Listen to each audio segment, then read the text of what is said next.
Ladies and gentlemen, boys and girls, miners, whiners and oil refiners, welcome along to the Joe Spivey YouTube channel where we discuss books and little else. And you join me on a typically gloomy day once more here in the north of England. The winter has been on the practice field, it would seem, and has sharpened its skills and is giving us what for. It is, yeah, as I say, continually gloomy and terrible, so I'm lit up once more in my Hollywood studio. I am also, as a human adult, any human adult male worth my salt, down in the doldrums today because the sports team with which I am most fervently associated, Chelsea Football Club, was drilled to death by Manchester United last night. If you didn't know, Chelsea Football Club, we were once owned by the much maligned and rightly disgraced plutocrat Mr. Roman Abramovich, who was a big friend of the Right Honourable Vladimir Putin in the Kremlin. Obviously, he was ousted, and now we've got, I think, some American asset manager. We've spent approximately, well, we've spent hundreds of trillions of pounds. We've spent £250 million on our midfield. That's £220 million. And it would be impossible for me to describe just how terrible they are at their chosen profession. They were dismissed as if schoolboys last night. They could not string passes together. And as I say, it almost defies description and verbiage for me to tell you just how awful they are. So I'm in the doldrums. So I've come to criticise a novel in order to cheer myself up. What better way to brighten both my and your... what day are we on? Thursday. We have Saul Bellow's Ravelstein, the writer's final novel, written in, I believe, 2000, which does predate Joe Spivey's birth, for all of those wanting to know such a date. Yes, this book is older than myself, even though it's a reasonably recent thing. Now, I've mentioned Bellow a few times on this channel. There are 2 or 3 things with which you ought to be familiar. If you want to pass through the Bellovian turnstiles, you're going to need to know about these things. Bellow is very commonly known to be doing a few things that he almost always does. He creates, usually it's very self-absorbed and yet grandiloquent middle-aged academics whose life circumstances or financial circumstances or health circumstances are deteriorating, or many of those things thrown in together. And he has a long-standing wife who he married, his college sweetheart. This isn't this book, by the way, but these are just common motifs. This academic usually has a haggard and an embittered wife who is nothing but a telegraph pole of stability for him. He also, that academic usually has 2 or 3 aesthetically appealing young mistresses from the South America. They may have South American lineage, or may well be South American themselves. And this academic usually retreats to somewhere on the East Coast in order to wring out their final masterpiece. He often flits between the quotidian and the mundane. So he'll talk about, whether or not said gentleman can become sexually aroused, and then talk about Nietzsche, and then talk about water dripping from a tap, and then talk about Aristophanes, and then talk about wanting to trim his garden hedge that afternoon, and then talk about Kierkegaard. That's the type of thing. And if you're not in for that, and if you do not find those characterizations, those bits of plotting, if you can call it that, if you can honour it as such, if you don't find any of that interesting, then you really are not going to get along with Saul Bellow, folks. There is one instance where he deviates from such a terrible path, and that is The Adventures of Augie March, which is here, which is a little bit more of a Bildungsroman, which I really enjoy. It is absolutely replete with lovely descriptions and tales of wistfulness and woe as per usual. But yeah, that's for another day. This is Ravelstein. This is the story of a bulky, genial, accomplished and revered academic who, after many years of putting it off, has finally taken dictation and has written a million-copy bumper bestseller, which has obviously flushed him with all sorts of remunerations, and he's now a very rich man. He is the professor of students who have gone on to become presidential advisors, and people who have essentially walked on the moon and built extended Rockefeller buildings and have real estate in New York and are altogether what we might well deem to be significant. It is the story of this gentleman in Paris and his friend Chick, who is a more compassionate, very much more reserved, mild-mannered, and less intelligent former colleague. Both of them are north of 70, I think we're led to believe. And it is the story of just what it is that Abe Ravelstein gets up to now that he's got millions of pounds, and what he indulges in, and the eventual realization that he's going to perish rather soon. Who'd have thought it? And his entrusting of Chick to detail him in a biography, a post-mortem biography, and that essentially is the cover story for this. They start off in Paris. They go back to Boston. They go through to he goes to Puerto Rico at some point. So yeah, it's all about that. Of course, another one of the Bellovian prerequisites for success. He is a chain smoker and almost certainly a functional alcoholic. He is a bit of an academic snob, as per usual. This is Ravelstein. He is self-congratulatory, self-aggrandized, and all of the things that Bellow prize that we ought to be a little dismissive of. So that's it. There are 4 or 5 sections that I wanted to highlight in here. But yeah, this book never really gets going. It starts off from that premise with the certainty that Abe Ravelstein is going to perish soon because he's old, and Abe Ravelstein, gradually decreases and slowly diminishes and is before long in the ground. That's not a spoiler, because this is castratingly autobiographical, folks. Absolutely castratingly autobiographical. All you need is to peruse the Wikipedia page for a quarter of an hour, and you will find that every single cough, every single excretion on the toilet, every single Bacardi and Coke that they swill down, every single metaphysical illusion that either one of them makes is a complete product of things that happened in real life. Literary invention was almost an anathema to Saul Bellow, and thus it continued. The only reason that this is revered, tolerated, slightly praised, is because it was done when Bellow was 85. So he was born in about 1915, and this was produced, as we say, at the dawn of the 21st century, of which we are very familiar. So that's why it gets a little bit of an easy time with the critics, I think. He had been doing some very, very bizarre things for a few decades and finally got down with great assistance from many amanuenses. But yeah, that's essentially, I think, why this book gets a little bit more of an easy time than it ought to. If you were 25 and you were going to a publication house with this, they would turn you round and send you back to the subway from whence you came.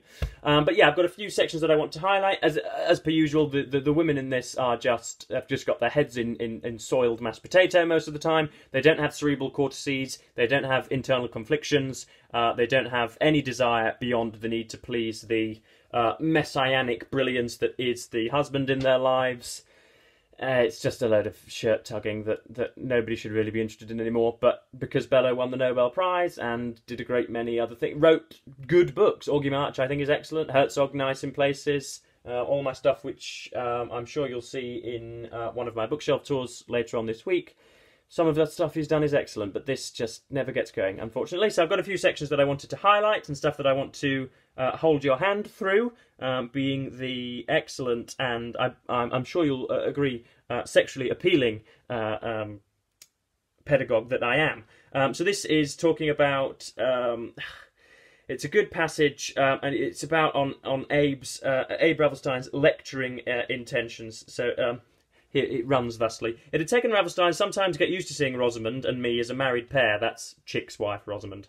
There was a kind of oddity about that because he took an unusual interest in his students, and Rosamond was one of them. He would have said, if asked about this, that given the sort of education they were getting, with its unusual emphasis on the affects, on love, not to beat around the bush, it would have been irresponsible to pretend that the teaching could be separated from the binding of souls. And then it goes on and goes on and goes on. With the help of Eros, we go in, each of us looking for his missing half. Ravelstein was in real earnest about this quest, driven by longing. Not everyone feels that longing, or acknowledges it if he does feel it. In literature, Antony and Cleopatra had it, Romeo and Juliet had it. Closer to our own time, Anna Karenina and Emma Bovary had it. Stendhal's Madame de Renal, in her simplicity and innocence, had it. And of course others, untaught, untouched by open recognition, have it in some obscure form. This was what Ravelstein was continually on the watch for, and with such preoccupation, he was only a step from arranging matches. And so Ravelstein is a really considerate lecturer. And that's quite interesting. It's a nice little thing that makes you smile. Doesn't introduce any jeopardy, because Bellow doesn't really introduce any jeopardy apart from the certainty that Abe is going to die because he has smoked 400,000 cigarettes per hour for his entire life, or since he was 13. So there's no jeopardy in there, but it's a nice introduction as to what Ravelstein's going to be like. And we have an example of Bellow's bristling gynophobia. Again, I'm not against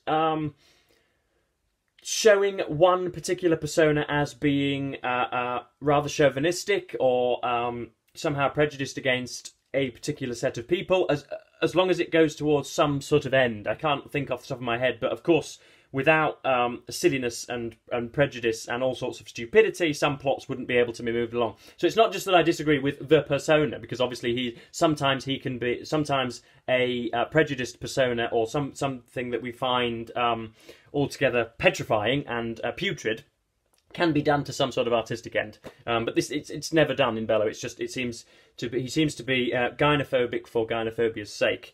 This is talking about Vela, who is Chick's previous wife. Toward the last, without realising how near the end zone was, I was still trying to puzzle out Vela to get a handle on her motives. She preferred deeds to words, conceding that she couldn't compete with me verbally. And one day when I was reading a book, my regular diet of words, she wandered into the room entirely nude, came to my bedside and rubbed her pubic hair on my cheekbone. When I responded as she must have known that I would, she turned and left me with an air of having made her point. She had won hands down without having to speak a word. Her body spoke for her, and very effectively too, saying that the end was near. Oh, how stimulating. Gosh, don't you just want more of that? If you don't like that, then this is going to be nothing more than kindling wood for you. Then I managed to find a section that encapsulated Bellow in two ways. So you've got more of his whimsical chin stroking in the first negative half of this page, and then you have recollections of, again, Vela, Chick's first wife, which is really rather eloquent and quite sentimental and endearing. The marriage of true minds. This is talking about Ravelstein's musings. The marriage of true minds seldom occurs. Love that bears it out even to the edge of doom is not a modern project. But there was for Ravelstein nothing to compete with this achievement of the soul. Scholars deny that Sonnet 116 is about the love of men and women, but insist that Shakespeare is writing about friendship. The best we can hope for in modernity is not love, but a sexual attachment, a bourgeois solution in bohemian dress. It's all a bit much. And then you have the positives. But in some respects, I thought better of Vela than Ravelstein did. He was not vulnerable to her sort of charm. I, on the other hand, continued to see what others saw in her. Crossing a room, dressed very expensively, so rapidly planting her toes that her heels hardly ever touched the ground. She had original notions about walking, talking, shrugging, smiling. American acquaintances thought that she was the soul of European gracefulness and elegance. Rosamund herself thought so. I explained that under it all there was really a special kind of attractive clumsiness. But all the prestige, her reputation in her branch of physics, the fat salary she was paid, her inimitable toppling glamour, were too hard for any woman to compete with. Rosamund would say, "What an unusually beautiful woman she is. Waist, legs, and everything."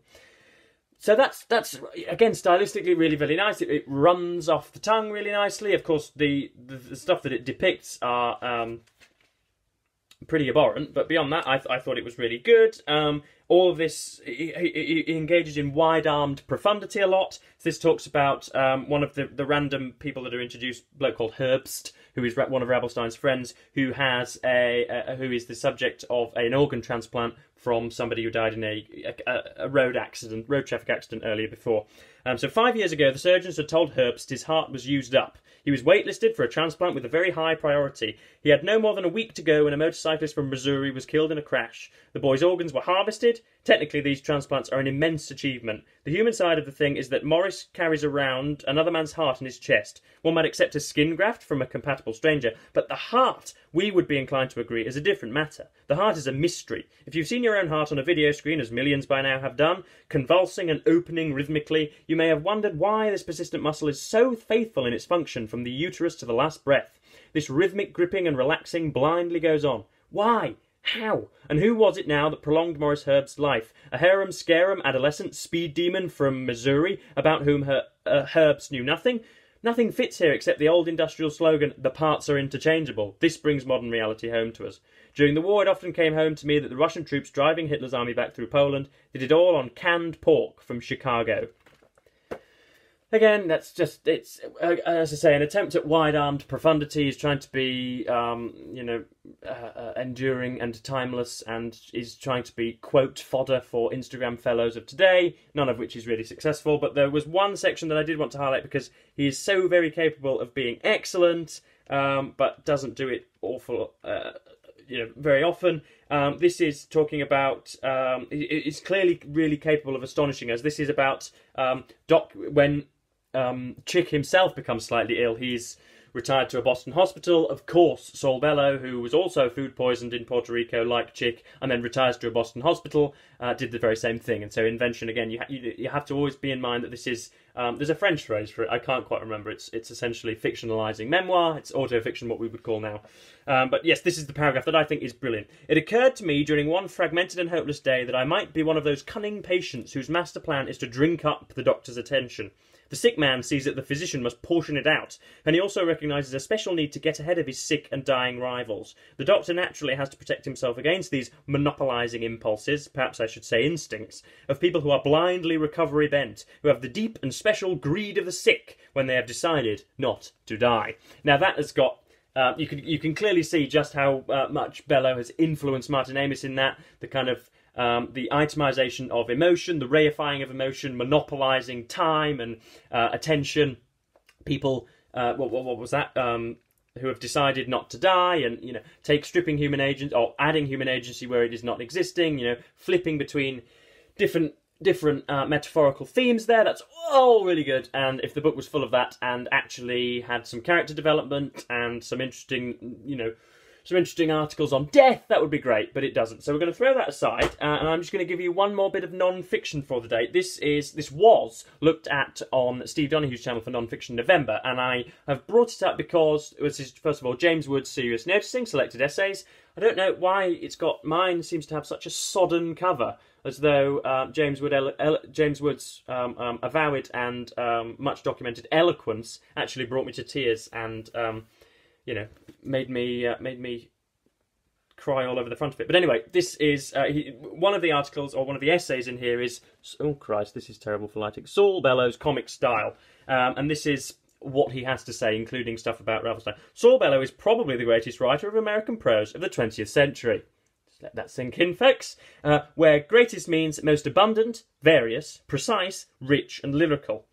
This seems a relatively uncontroversial claim. The august raciness, the Melvillian enormities and cascades, the Joycean wit and metaphoricity, say that again, metaphoricity, the lancing smiles with their sharp American nibs, the happy rolling freedom of the daring, uninsured sentences, the prose absolutely ripe with inheritance, bursting with the memories of Shakespeare and Lawrence, yet prepared for modern emergencies, the Argus eye for detail, and controlling all this, the firm metaphysical intelligence. All this is now thought of as Bellows, as Bellovian. Now, in order to act out such prose properly, you need to have your hand raised like that, and you need to make it seem as if you're speaking at a crowdfunder for thousands of people. But yes, I don't think... I think an awful lot of effort has gone into making Bellow appear as a much more grandiose and profound writer than he really was. That was obviously it was gorgeous writing. There were some lovely, some peculiar words and some insight all jammed together there, but none of it actually meant anything. Didn't actually say anything apart from your prose is abundant. Oh right, so he wrote a lot, did he? Oh, your prose is lyrical, right? So he used words, did he? Oh, your prose is rich. Oh right, okay, so he used a thesaurus, did he? Right, okay, yeah, cheers, mate. And he just goes on to talk about Herzog and Humboldt's gifted there, and doesn't really mention Ravelstein all that much. But yes.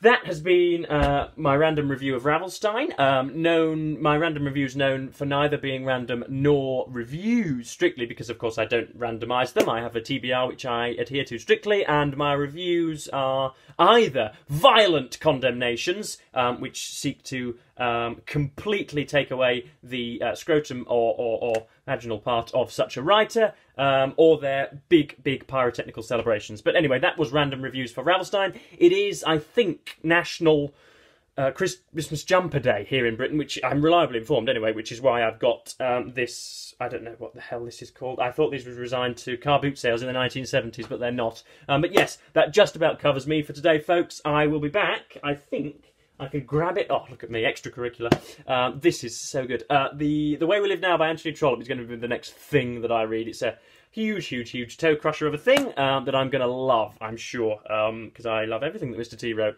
thus far. But yes, I'm droning on now. This is 20 minutes long, and it needn't be. So yes, thank you ever so much for watching, as ever, BookTube, and goodbye.